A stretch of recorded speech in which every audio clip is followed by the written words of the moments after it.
இன்றைக்கி எங்கள் வீட்டில் நாட்டுக்கோழி. இந்த நாட்டுக்கோழி கறி வச்சு பிரியாணி பண்ணலாம். அகலமான பாத்திரத்தில் எண்ணெய், நெய், பட்டை, லவங்கம் தாளிச்சிக்கலாம். 3 பெரிய வெங்காயம் நீளமாக நறுக்கினா சேர்த்துருக்கேன்.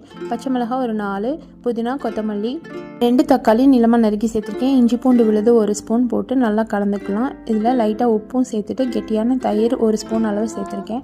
அதுக்கப்புறம் பிரியாணி மசாலா ஒரு 3 ஸ்பூன் அளவு சேர்த்துட்டு நல்லா கலந்து விட்டுடலாம். இப்போ கழுவி எடுத்து நாட்டுக்கோழியும் சேர்த்துட்டு நல்லா கிளறி விட்டு மூடி போட்டு வச்சிடலாம். இது கொஞ்சம் நல்லா அப்படியே தண்ணி விட்டு வேகட்டும்.